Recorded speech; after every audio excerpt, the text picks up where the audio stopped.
I used to believe that being a good man was enough, that if I showed up every day, paid every bill, stayed faithful, stayed calm, stayed present, the world would eventually meet me halfway. I believed love was built by consistency, that loyalty created safety, and that family once formed was sacred. That belief is what made them laugh. I met my wife when we were both young enough to think the future was something you could plan instead of survive. She was warm, charming, endlessly convincing. She made people feel chosen. When she told me she was pregnant, I didn't hesitate. I didn't ask questions. I didn't count months. I didn't wonder. I proposed. I stepped into the role she offered me because I thought that's what decent men did. Her family welcomed me with smiles that never reached their eyes. Her father shook my hand too firmly. Her mother spoke to me slowly, like I was fragile. Her brothers joked constantly about work, about money, about how I was too nice. At first I thought it was affection. Later I realized it was testing. The boy was born, and the moment they placed him in my arms, something inside me locked into place. I loved him instantly, not cautiously, not conditionally, completely. I learned how to hold him, feed him, soothe him at night. I memorized the way his breathing changed when he slept. I sat on the floor at 3 a.m, rocking him while the house was silent, and I thought, this is it. This is what it means to matter. Her family watched all of it. They watched me work longer hours, watched me pay for everything, watched me miss trips, hobbies, friendships. They watched me put my own needs last every single time, and behind my back they laughed. I didn't know that yet, only felt the unease, the sideways glances, the jokes that landed a second too late, the way conversations stopped when I entered rooms, the way my wife's mother would smile at me and say things like, "You're such a good provider," with an emphasis that felt wrong but sounded harmless. I thought I was paranoid. I thought maybe this was what insecurity felt like.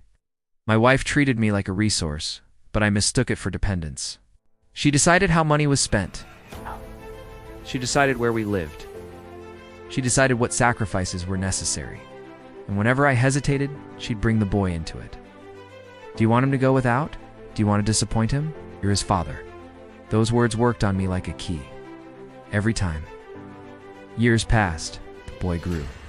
I taught him how to ride a bike, how to tie his shoes, how to tell the truth even when it was uncomfortable.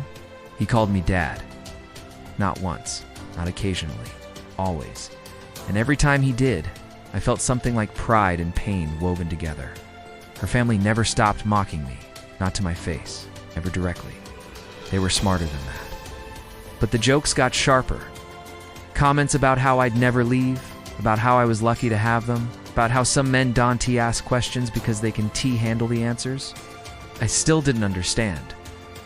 The truth came to me by accident, the way life-changing things often do, not in a confrontation, but in a moment no one thought mattered. A message popped up on my wife's tablet while I was using it to help the boy with homework. A name I didn't recognize, a sentence that made no sense unless you already knew. He's still clueless, just like we thought. I didn't confront her, not that night, but the next day. I did what I had learned to do best. I stayed calm. Over the following weeks, I learned everything, not through spying in a frenzy, but through quiet observation. Old emails, careless conversations. Family members who assumed I was too weak to ever connect the dots. The boy wasn't mine. Everyone knew. Her parents, her siblings, even some extended family. They had known since before the wedding. They had decided together that I was the safe option. Stable, predictable, generous. A man who wouldn't leave because men like me never do. They had built an entire life on that assumption. I remember the night I finally sat alone in the dark and let myself feel it. Not just the betrayal, but the humiliation. The years of laughter behind my back. The way they watched me love a child that was indeed biologically mine while knowing the truth the entire time. The way my wife looked at me with certainty, convinced she had me trapped by my own decency. I cried once, quietly, briefly, then something else replaced it. Clarity. I didn't scream, I didn't threaten, because confrontation would have given them control back. It would have made me emotional, predictable, dismissible. Instead, I planned. I took time, months. I learned everything I needed to know about trusts, inheritance law, asset protection. I spoke to professionals who didn't know my family, didn't know my story. I asked hypothetical questions. I listened. I moved slowly and legally. Every property I had acquired quietly over the years, investments I never bragged about, portfolios I built while being mocked for being boring, went into a trust. My family's inheritance, passed down with the expectation of responsibility, followed. Accounts were restructured. Ownership was reassigned. Control was centralized in a way no one noticed because no one thought to look. I didn't hide money. I removed access. All the while, I played my role perfectly. The devoted husband, the patient father, the reliable provider. My wife grew more demanding, more careless. She thought she had one. Her family became bolder, less subtle. They laughed louder at gatherings, assuming my silence was weakness. They never saw the shift. The day I confronted her, I didn't raise my voice. I didn't accuse. I simply told her I knew. I watched her face change not into guilt, but into calculation. She didn't deny it.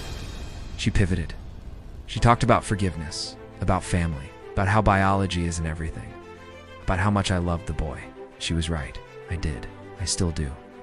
Then she made her final mistake. She threatened me with loss, with courts, with taking everything. That's when I told her about the trust.